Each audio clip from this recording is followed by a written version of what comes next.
수강생 여러분, 안녕하세요. 한국의 에너지 산업 강의를 맡은 배연호입니다.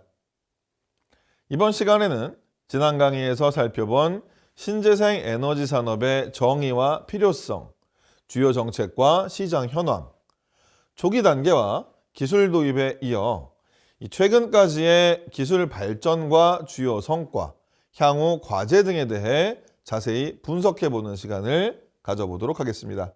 지난 강의에서는 한국 신재생에너지 산업의 전반적인 내용과 산업 초기 단계에 대해 살펴보았습니다. 이 신재생에너지 산업의 정의와 산업 초기 상황과 배경 등에 대해 종합적으로 공부할 수 있는 시간이었습니다. 이번 강의는 지난 강의에 이어 최근까지의 상황과 향후 과제에 관해 살펴보려고 합니다. 그럼 이번 강의를 통해서 한국 신재생 에너지 산업의 최근 발전 상황과 주요 성과 및 향후 과제에 대해 여러분들과 함께 알아보도록 하겠습니다. 오늘은 이번 강의의 첫 번째 시간으로 신재생 에너지 산업의 최근까지 기술 발전을 포함한 기술 도약기에 대해 알아보고자 합니다. 전반적인 내용을 먼저 살펴보고 각 분야별 주요 발전 상황을 함께 살펴보는 시간을 갖도록 하겠습니다. 기술 도입 및 채화기를 거쳐서 확보된 국내 기술을 바탕으로 한 단계 도약하는 시기로 대략 2011년 이후부터 현재까지로 구분했습니다. 신재생 에너지 분야의 연구개발 투자비가 획기적으로 증대되었습니다. 또한 에너지 자원 분야 R&D 기술개발 사업의 기획, 평가를 현재 한국에너지기술평가원에서 전담하게 되었습니다. 2012년에는 정부 지원 연구 개발비가 2,500억 원을 상회하면서 본격적인 기술 개발이 진행되기도 했습니다. 중점 투자가 이루어진 태양광, 풍력, 수소연료전지, 바이오 분야의 기술 개발은 전반적으로 선진국 대비 기술 수준의 격차를 줄이고자 하였습니다. 태양광 분야에서는 국산화를 통한 글로벌 경쟁력을 확보하려고 했습니다. 2011년부터 신재생 에너지 발전량이 총 발전량에서 차지하는 비중이 크게 증가하기 시작해서 꾸준히 성장하는 추세를 나타내고 있습니다. 2011년 후쿠시마 원전 사고 이후 일본 및 유럽 등에서 원전 설치 계획을 축소 혹은 폐지하였습니다. 지구온난화에 따른 온실가스 감축 노력의 일환으로 세계적으로 신재생 에너지에 대한 투자가 크게 증가한 효과도 있습니다. 한편 2008년 미국 금융위기에 의한 세계적인 경기 침체를 극복하는 과정에서 국가 간 무역 분쟁도 심화됩니다. 특히 중국의 태양광 및 풍력산업 육성에 따른 증설로 2012년 공급 과잉이 초래됐고 이에 따른 가격 하락과 기업의 수익성 악화로 업계의 구조조정이 진행되었습니다. 비용 절감을 포함한 경쟁 우위 확보를 위한 기술 개발에 보다 큰 관심을 갖게 되었습니다. 2008년 제1차 국가에너지 기본계획이 수립된 이후 2001년 전력산업 구조개편 촉진에 관한 법률에 따라 발전 부분을 분할해서 6개 발전회사가 설립되었습니다. 신재생에너지법 일부 개정 법률안에 따라 신재생에너지 공급 의무화 제도가 2012년부터 시행되었습니다. 이는 2002년부터 신재생에너지 원별로 차등해서 지원하던 신재생에너지 발전 차액 제도를 대체하는 것으로 6개 발전 사업자를 포함하는 주요 전기 사업자가 공급하는 전력 중 일정 부분을 신재생 에너지 발전을 통해 공급하도록 의무화하는 제도입니다. 공급 의무자는 직접 신재생 에너지 설비를 설치하거나 신재생 에너지 전력을 공급하거나 신재생 에너지 발전 사업자로부터 공급 인증서를 구매해서 의무 공급량을 달성할 수 있습니다. 이 제도는 시장 원리 하에서 신재생 에너지 기술 개발을 유도하고 신재생 에너지 시장 확대를 통해 공급을 확대하기 위한 것이었습니다. 또한 산업 육성 기반을 마련해서 국제유가의 상승 및 기후변화 협약 등 글로벌 환경변화에 대응하기 위해서 도입되었습니다. 2013년에는 국제에너지기구의 재생에너지 통계와의 합치를 위해서 신에너지와 재생에너지를 구분하여 정의하는 한편 수송용 연료의 일정 비율 이상의 신재생 에너지 연료를 혼합하도록 의무화하는 RFS, Renewable Fuel Standard 제도를 도입해서 2015년부터 시행하게 되었습니다. 분야별 주요 기술의 첫 번째로 태양광을 이번 시간에 설명드리고 분량이 좀 많은 관계로 나머지 산업에 대해서는 다음 강의에 이어서 설명드리도록 하겠습니다.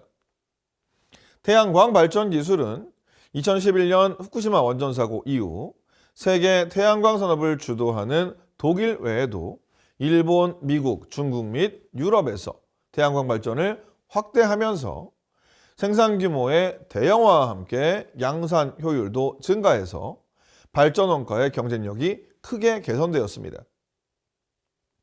2013년 하반기 이후 꾸준한 시장 회복에 따라서 2015년 대부분의 국내 업체들도 흑자를 기록하였고 수익성도 회복되었습니다. 현재 세계 시장이 지속적으로 성장하고 있고 국내 기업들의 신흥시장 진출이 확대되는 점을 고려할 때 향후 경기 회복과 함께 국내 시장도 개선될 것으로 전망되고 있습니다. 국내 태양광 기업의 실적 개선과 시장 수요 확대로 한동안 부진했던 태양광 투자가 더욱 활성화될 것으로 기대가 되고 있는데 국내 태양광 기업의 가치사슬별 생산 용량은 2014년을 기준으로 다시 확대되기 시작했습니다. 현재까지도 계속 늘어왔으며 앞으로도 지속적인 증가 추세가 예측되고 있는데 특히 쉘 모듈의 경우는 한화QCell과 LG전자의 증설이 크게 이루어졌습니다. 2014년 세계 시장에서 한국의 점유율은 폴리실리콘을 제외하고는 10%를 넘지 못하고 있으며 3위에서 5위권 정도에 위치하고 있는데 핵심 부품인 인곡과 웨이퍼, 쉘 분야에서 보다 경쟁력을 강화하는 노력이 필요할 것으로 생각되고 있습니다. 국내 태양광 산업은 전체 매출액 가운데 70% 이상이 해외 생산을 포함한 수출로 구성되어 있습니다. 궁극적으로는 중국이 중요한 경쟁자이기 때문에 중국 대비 경쟁 우위를 확보해야만 시장 점유율이 늘어날 것이라고 예측되고 있습니다. 태양광 연구개발 투자도 2015년을 기준으로 감소했다가 다시 조금 증가하는 모습을 보이고 있습니다. 최근 고효율 양산용 쉘을 제조하기 위한 기술로 선택적 에미터, 전후면 패시베이션, 후면 국부전극 등이 주목을 받고 있습니다. 이를 위한 도핑 기술, 증착 기술, 프린팅 기술 등이 개발됨으로써 태양전지 효율 향상에 크게 기여하고 있습니다. 결정질 실리콘 태양전지는 이미 효율이 이론적 최대치에 가까워져서 이 R&D를 통해서 성능을 획기적으로 개선할 수 있는 여지가 좀 작은 편입니다. 하지만 효율 증대와 함께 소재 개발 및 생산 기술 개선을 통한 원가 절감에 초점을 맞추면서 다양한 연구 개발이 이루어지고 있습니다. 쉘의 경우는 다결정 태양전지의 성능을 단결정 태양전지 수준으로 높일 수 있는 고품질 다결정 실리콘 웨이퍼 개발이 시도되고 있습니다. 전지 수명 향상을 위한 보호 소재 연구도 현재 진행되고 있습니다.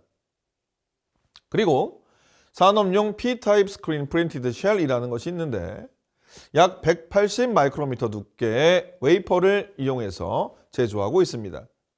최근 원가 절감을 위해서 박형화 쉘 제조에 관한 연구 개발이 진행되고 있습니다. 최근에는 점점 얇아져서 150 마이크로미터 두께의 웨이퍼를 이용해서 양산을 하고 있습니다.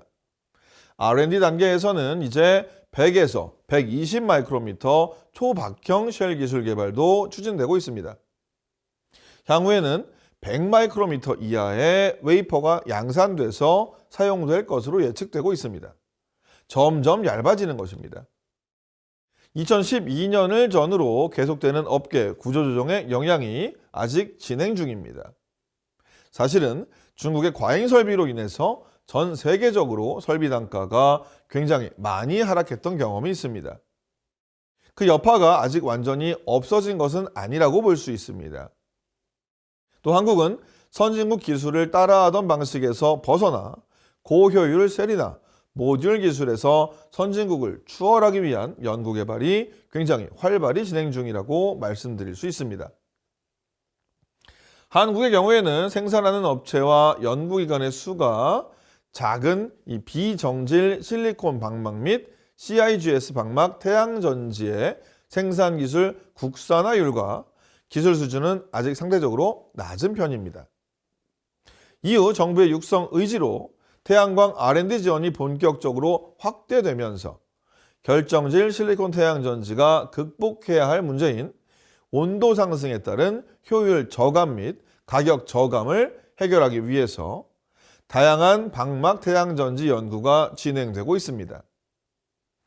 태양열 방막 태양전지도 굉장히 중요한 분야라고 볼 수 있습니다. 이에 대한 R&D가 지속적으로 투자되고 있고 현재 많은 성과를 내고 있습니다.